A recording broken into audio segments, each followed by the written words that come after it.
Good morning. My name is Beverly Reynolds. I'm a native of Washington, D.C., and I attended Howard University when the civil rights movement was on. And I recall that there were several persons from the movement who came to campus to find out if there was anyone who wanted to ride down on the ride as a Freedom Rider, and we were tested. And I think they showed that a little bit in the movie. We were tested to see just how brave and how strong we could be under the harassment and the humiliations that were going to occur. They warned us of what had happened, and I watched and I tried, but I didn't make it. But I did pray real hard about it. But I remember that vividly because several students did volunteer from Howard.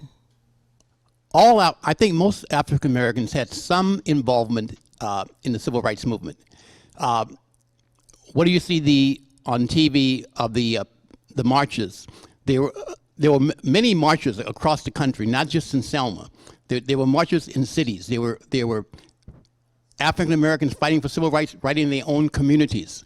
So all African Americans have had some involvement in the civil rights movement. Not just the glamour, so to speak, that you see on television, but individuals, not only in the community, but also in the Catholic Church.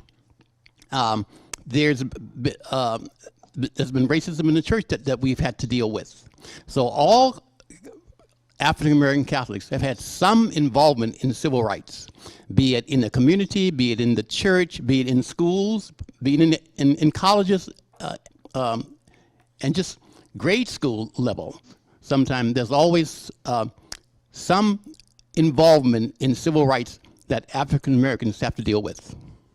I would, there was a comment, and maybe a couple of comments that were made in the film that indicated that everyone was a lot of people were on board, and on board took on a lot of different services.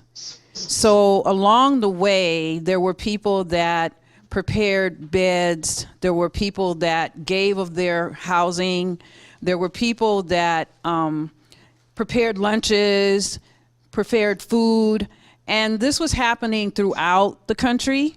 So I think even though the sisters may have not been permitted to participate in the march, which definitely was articulated in the film, they contributed to the mission. And that's the way I feel most of us have been involved. It's not that we were there doing something, but you may have paid for a bus ticket for someone. We've had subsequent marches that have taken place or demonstrations that have taken place in Washington, D.C. The Million Man March in one point that, was huge. We were very conscious of the fact that we wanted that to be a march for men. So a lot of women put up money to, make sure that those young men were able to be there, and so it's as Andy was indicating, sometimes it's not just the people that you see on the screen, and I think Kareem was saying the same thing. There's a lot of things that have to be in place in order for something to happen. I mean, we see that in the Bible, the women along the way constantly making plans of when Jesus was going to be in a certain place, going ahead of the time, paying out, finding a place for them to stay, the food, the whole thing. So I think it's not just the people that are seen on the screen that played the role in these events. And we have another comment that wants to be made. There are other sisters who were involved in civil rights other than the Sisters of Selma. There's an organization called the National Black Sisters Conference. And many of those sisters have been involved in civil rights. So there's been other sisters other than the sisters that you saw in the Sisters of Selma who are involved in civil rights, fighting for the rights. Now the National Black Sisters Conference, their focus is mainly on dealing with the Catholic Church and its racism. But yes, there are a lot of sisters who are not Sisters of Selma who are involved in civil rights and are doing things to enhance African Americans in the church, in the community, and just in the United States in general. Just by way of history, Catherine Drexel, who is now a saint in the Catholic Church, founded her order in the 1800s called the Sisters of the Blessed Sacrament, whose mission was to educate and train Indians and colored people. That was how they put it in those days. Her mission has expanded a great deal. I am a product of that, one of those missions, and I'm happy to come here today because I was concerned that there were some of the sisters who were not pro us, but they were there for some whatever reason. We had Polish sisters, we had Irish sisters, we had sisters plain old, that's what one nun called it, plain old sisters. And some of them were very, very adamant about our advancing in society, getting an education, becoming professional. And so I think perhaps that could serve as a good background for anyone who wants to know about Catholicism and the not only the civil rights movement, but it was sort of a counter to the racism that does exist in the Catholic Church. There's also a more current, I guess you could call it a current movement of nuns called Nuns on the Bus. And they are a group that's committed to social justice, and they travel throughout the country taking up causes for, I think for the underserved population. So that may be something else, to Google and see what their efforts have been. So they're more current and probably an offshoot of the nuns movements back during the civil rights time. We were blessed to have Jawasi facilitate us seeing the Sisters of Selma. She was the one that put the whole video together. And there was a question raised after that viewing by some of the people that participated, and they asked, well, how do you still have contact with those sisters that were in the film? And she indicated, yes, she does. And so the next question was, well, so how do they feel? Do they feel, because of the things that they see going on in this country right now, that their works have been in vain? And so she said, no. She said, really, they're pleased, but she said they're very concerned that the movement has moved so far beyond the people, and it's the people that they're really caring about, the poor, the ones that are in the rural areas and in some of the areas where they don't have access to getting a lot of the resources that maybe other urban groups do. So she said the sisters feel that their mission has not changed at all, that really they're feeling like there's a lot of people that are very isolated still, and they still have a lot of work to do in those areas. I think sisters should get involved today, and I think people will look on it very positively. Attitudes have changed. At one time, a sister getting involved in anything public was sort of frowned on. But I don't think that's true today. I think people would be very supportive of sisters being involved. And furthermore, I think they should be involved. I think because of their role, they would be very effective in being involved in civil rights and other community activities. I know in Los Angeles, we are always hoping that sisters and priests as well would do a little bit more in terms of community work than they do, although you do have a few that are. But yes, that's a good question, and I think sisters should get involved, and I think people will look on it very positively. Bible study asked me, well, what happened is, when I was going to work, I had to sit in the back of the Catholic Church, wait until all of the Caucasians had gone to communion, then I went to communion, but I must sit in the back. And one of the young people asked me, why would you stay in the Catholic Church if you had to endure this? So my answer to them was, it was the faith of the Catholic Church that I had, not the man who was directing it. And that's why I was interested. We respect the hierarchy of the church, and as Catherine indicated, we don't put a lot of, I shouldn't say we don't put a lot of faith, but we understand that it is man, that is man, and really our relationship with God is the reason why we are in the church. So it's true. For the church to open up to its laity, as in many parishes it does, and let the people be more involved in the community itself. We speak about ecumenical actions and reaching out. Well, we do. We need to reach out beyond the Catholic Church to the community. And that was what part of the movement was all about. Thank you. Anyhow, I want to also inform you of a practice that was institutionalized in the Catholic Church when I went to high school in the 50s. There was one black saint that we knew of. His name was Martin de Porres. And underneath his photograph or his image were the words, "the least of the brethren." Okay, the least of the brethren was Black Martin de Porres. And this is a concept that was institutionalized in the Catholic Church. White priests, black nuns, white nuns, whatever. Martin de Porres, a black saint, for whatever reason, was the least of the brethren. And this is a concept, I think, that's carried over. It's not like DNA in the Catholic Church.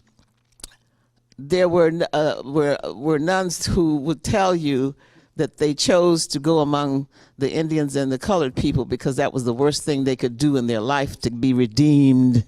And I'm telling you the truth, this least of the brethren concept. So when you have your sessions again, if you ever go to classes with other priests or nuns, find out just where Martin de Porres is right there on the scale. There are some very specifics in terms of civil rights that need to be advanced today. Religious communities, for example, need to seek out and accept more African Americans. Many of your sisters' religious communities who've been in existence for years and years have no black nuns. Many of your priest orders have no black priests. And it's not because so much that blacks are not interested in religious life, is that they're not as encouraged or researched or recruited as other people into religious life. We still need more black bishops. We have 13 now, which is a good number, but we need more. Even some of our Catholic universities need more integrated staffs and more black students on campus as students. So there are a lot of specific civil rights areas that needs to be worked on today. If you saw the movie Selma, the song Glory, there's a line in there that says the fight is not over. That's true. The fight is not over. There are a lot of civil rights areas that we still have to work on today, right in the Catholic Church. To me, racism is a particular manifestation, particularly heinous and difficult, but a particular manifestation of the ego problem. That's what it is, you know. And it's a sin. It's that desire to be better than the other, to put the other down, to not see the humanity of the other, you know. And that is kind of a universal human failing, a human original sin manifesting itself, you know, in all different kinds of ways. So to me, to get beyond, sometimes we need to get beyond our anger and ask God for healing within ourselves. That's all I'm saying.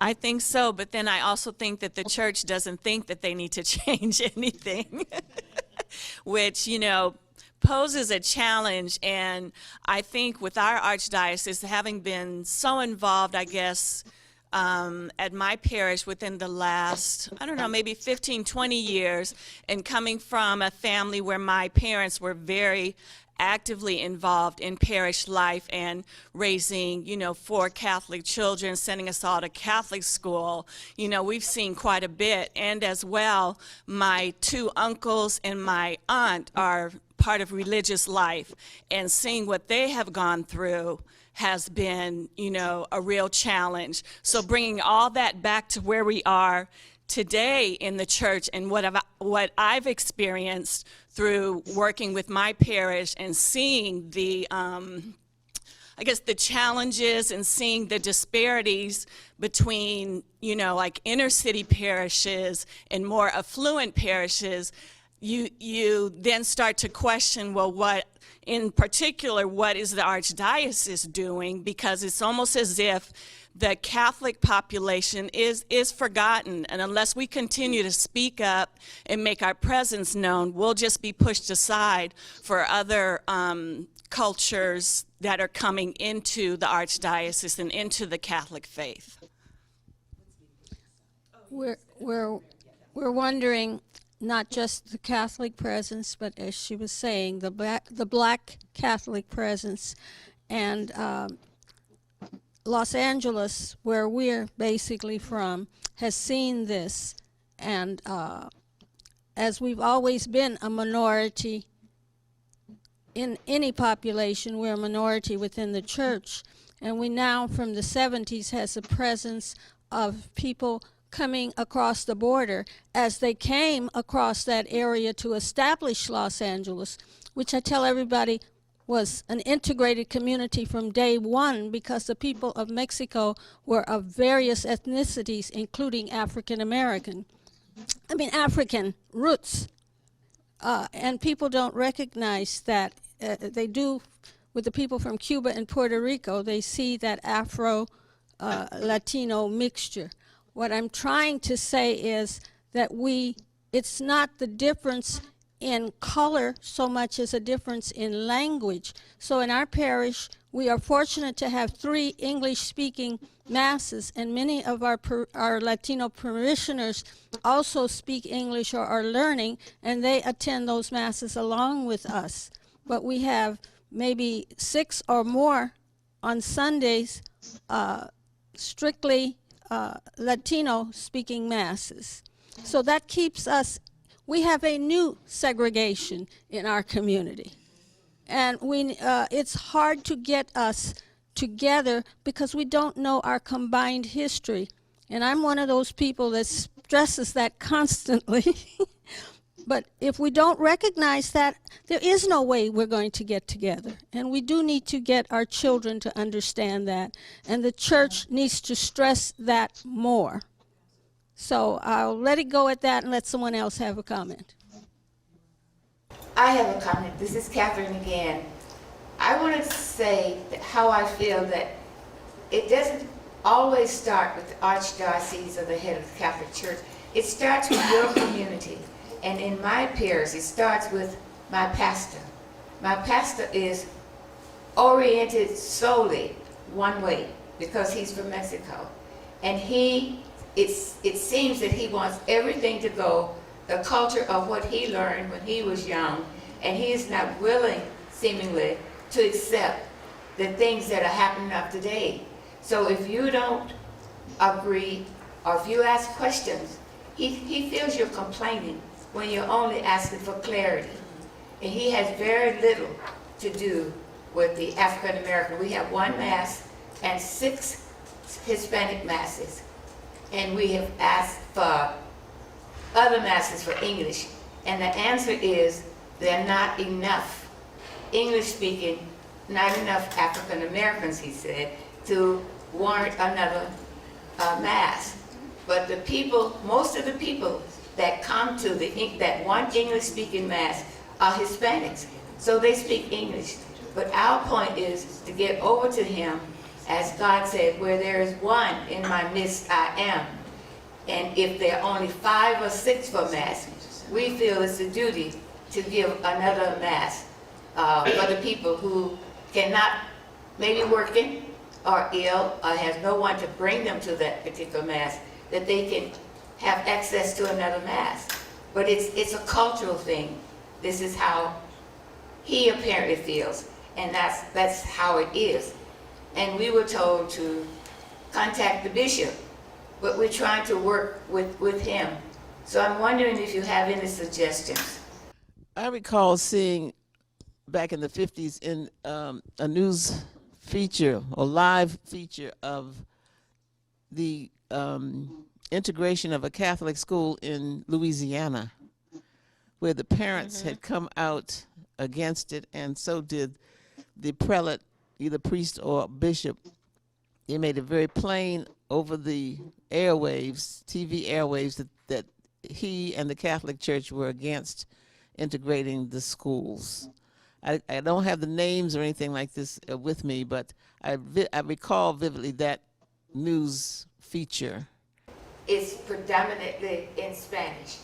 And what you have to do is have your missal, of course, and try and follow. And you can follow if you know the Mass, but it's like nothing is being said to you in English, speaking to you. So most of the people, we don't have that many. We have less than 10% in our parish is African American.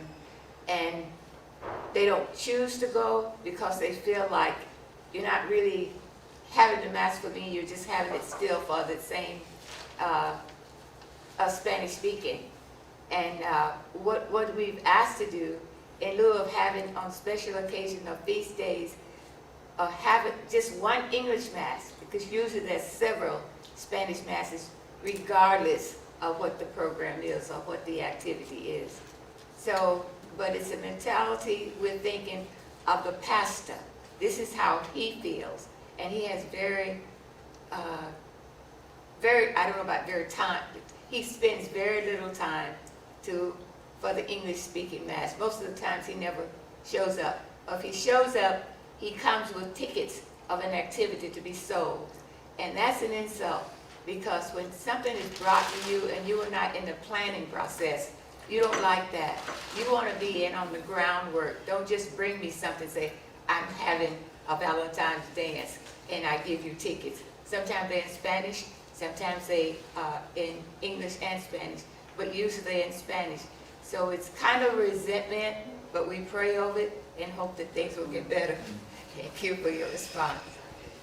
This is Monica, and I just wanted to share with the group that I had sent Dr. Moore an article on my uncle, Father Gerald Lewis, who was an SVD priest, Divine Word. Yes, they had the seminary in Bay St. Louis, Mississippi. Yes, he was a priest for maybe about 3 years, 2 to 3 years, before he was sent to say Mass at a small, my mom called them like mission churches throughout the country part of Louisiana. And the seminary staffed those churches, and it was in Jesuit Bend, Louisiana. And when he arrived apparently the night before, and even though it's country, there's eyes watching you. So when he arrived, the ruckus started because he was a black priest, and that was just a white area, and there was no other black folks around. But they didn't know that he's not American black. My father and his family are from Panama, so fluent in Spanish, but by all appearances a black man. So that night, the phone call started just like what we see in the movies, with the threats and the intimidation. And by the next morning, when he was ready to say Mass, some of the men, my mom said it was law enforcement that appeared in front of the church and said, "You will not say Mass here," because he was a black man. So that's when it got back to my uncle's superiors, and as well as Bishop Rummel. They closed the church. He said, well, then, no one will say Mass in this church. But like my mom said, and my mom is a very feisty 91-year-old, and she said they didn't give a damn, because they would just go to another church. They just said, close our church. We don't care. We'll go somewhere else. But apparently one of the gentlemen, Leander Perez, was a staunch segregationist there. And so he was excommunicated for his activities there in Jesuit Bend, as well as other areas, in Louisiana. And eventually they did open the church back, and my mom said they sent another priest, Father Adams, who was a light-skinned Creole with light eyes. So he was able to fool the people thinking that he was white, and they accepted him, no problem. And it was a joke back at the seminary, because he said, well, Jerry, you were just a little bit too brown for those people, whereas Father Adams could pass. But when Dr. Moore mentioned Bishop Rummel in our last class, that name kind of sounded familiar. And so when I went home and started talking to my mom and dad about it, they said, yeah. And then they related the story. And my uncle was actually in Jet magazine. He made the cover, back in 1955. They did a whole article on segregation and then the Catholic Church in Louisiana. So it kind of opened, the door to that discussion, and then the eventual, integration of the Catholic churches and Catholic schools. We had a priest from that same order at St. Malachi's quite a few years back. He's retired now. He's probably dead. That would have been his time, though. And when she described him, we often wondered, we never asked him directly, but was he one of us?